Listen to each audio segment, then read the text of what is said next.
I've had insomnia for as long as I can remember. Honestly, since when I learned to spell my own name. That means as a child. So while others, my parents, siblings, would drift away peacefully every night, I would be there, awake, counting the ceiling like they would say. And it wasn't because I wanted to stay awake, it was because sleep decided to elude me every single night. Oh, trust me, it was frustrating. And it became an endless cycle of frustration and constant battles with my pillows, my bed cover, and even myself. Many times I had to cry my eyes out because, I mean, what am I doing awake when everybody's sleeping? And then I got into high school and I felt like, oh, since I'll be going to secondary school, this was a liberty I needed to begin to enjoy my sleep. I thought that when everybody will be sleeping, then maybe it could be infectious and then I will sleep off too. But oh, I was wrong. I think it got worse. Because while my roommate will sleep off peacefully every night, I'll be there watching over them like the night watch. As if that was not enough, the cricket will come with this their buzzing sound every single night, so much so that I became their timekeeper. At a stage, I could even mimic those sounds. It was that bad. So when I became an adult and especially a medical doctor, I was really because I thought with all I've learned in medical school about how to cure insomnia, how to improve your sleep and all of that, I should be able to help myself. And trust me, I did. I did everything I know to the letter from the books. Did it work? No, it didn't work. My sleep got worse. It was as if it was getting worse from year to year. Do you know what it means to not sleep every single night? And I'm not exaggerating here. People who know me can testify. And if you try to sleep, you get like 1 hour, 2 hours sleep. And trust me, those 2 hours sleep are not risky because if somebody mistakenly opens the door or even call your name faintly, Hayor, you are going to get up. That was not the life. No. So after having my kids and having to juggle career with kids and sleepless nights, I realized this was taking a toll on different aspects of my life. Mentally, spiritually, physically, emotionally, socially, I was drained. So 2 years ago, I hit a crescendo and I told myself, Hayor, you need to find a solution to this issue. I sat myself down and I said, okay, it's not as if you've not tried some medical tips on how to get rid of this insomnia. Why didn't they work? And it was at that junction I realized that my mind was not ready for what I was trying to achieve. So I told myself I needed to have a mind shift. And trust me, that was the beginning of my healing in this journey to healing myself from insomnia or sleepless nights or what you may call it, or sleepless night, or this to heal myself from this endless sleepless night. I told him, and what did I do with this mind shift? So I had this mind shift and told myself, and so I told myself I needed to have a mind shift. And that would take me to the first practical step I took after having this mind shift to overcome insomnia. But before then, kindly click the subscribe button if you are not subscribed already. Like this video, share, save, leave your comment in the comment section. I'd like to read them. So let's continue. The first step I took was to stop forcing sleep. I said, Hayor, you have to stop forcing sleep. I mean, when I would not sleep, because I had insomnia then, I would do everything to force the sleep.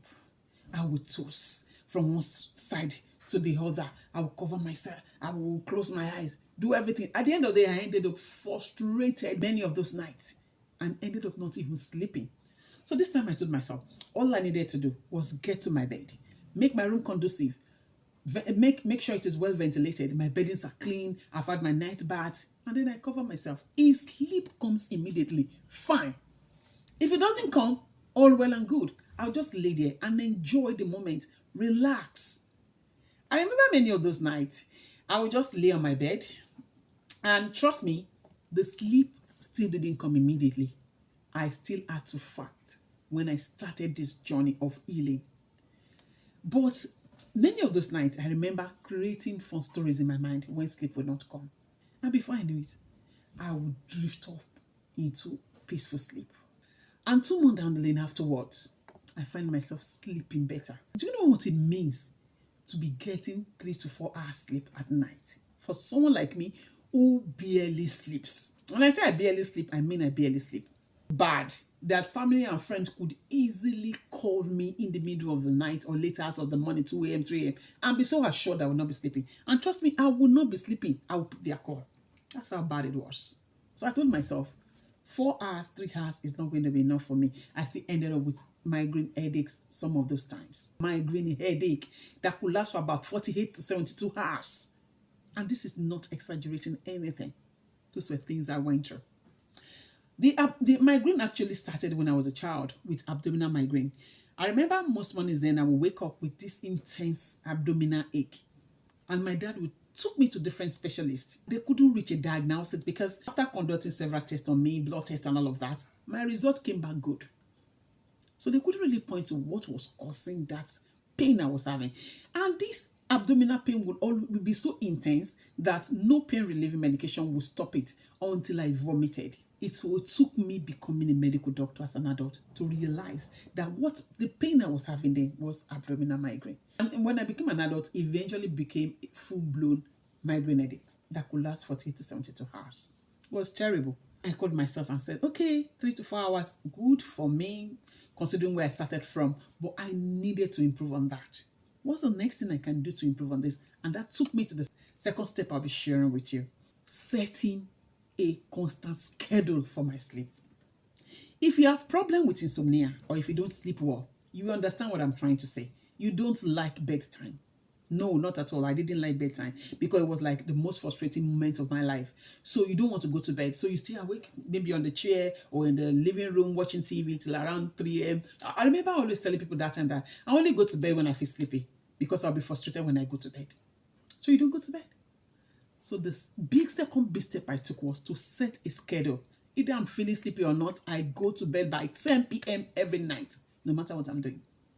When I started, trust me, it wasn't easy. It was difficult, considering where I'm coming from. But as I continued on that journey, I realized that I began to sleep better, right? And now, when I get to bed by 10:30, 11, I'd slept off. My body started to adjust to this mind shift. But then there were still other distractions combating this healing with me. And that took me to the third step. I took away my phones. If you have ever struggled to sleep, you will know that phone could be one of your best companions. Yeah, your mobile phone could be one of your best companions because you can keep scrolling through the night. It saved me frustration. It saved me all those tears I used to shed as a child. I mean, there were no mobile phones then. So when mobile phone came, it became my best companion. I would scroll through the late night into the early mornings, and by the time I hear the cock crowing, I will go and start my day. Can you imagine? I decided to be like not too hard on myself. I know it would be so difficult for me to say, oh, I'm taking my phone away by 10, given where I'm coming from. So I told myself 11:30 or 12 a.m. latest, my phone must be off. That was how I began. But now, as I'm speaking to you, when I hold my phone while lying down on the bed, sometimes 10:30, if I don't drop the phone will drop itself beside me. I can remember one of those days this year, my elder brother called me and was surprised that I didn't pick my call around 10:30, 11 p.m. And when I returned this call the following day, I was like, I slept off. He was surprised. I said, you slept off? I said, yes, I slept off. It sounded unimaginable. That's how bad my sleep was from when I was a child. So the third thing I did was to take my phone away. And then there was this fourth major step I took that makes me to sleep for about 5 to 6 hours. I changed my pillows. I know it sounds so simple, right? But something as simple as changing a pillow could be the game changer for you. I realized that the pillows I was using were contributing to my sleepless night as well. They were either too hard or too soft. Although they were perfect for all the people around me, but they weren't perfect for me. At a stage, my husband even had to invest in these high-quality soft pillows just to ensure that I get good night's sleep. But hey, it didn't work. And so I realized that semi-soft pillows were the best for me. Not too hard, not too soft. because when I use the very soft ones, my neck sinks in. And once my neck sinks in, they get strained. I end up with migraine, and then I'm not able to sleep well. With the very hard ones, my neck also gets strained from the hardness of these pillows, also leading me to have migraine headaches. But when I used the semi-soft one, everything was perfect. My neck was stable, my head stable, and then I'm able to get a good night's sleep. So as I speak with you, I use about 4 to 5 pillows, 2 for my head and neck. Another, I just slide the other one down so much so that it supports my neck, the whole of my neck, and a bit of my upper back.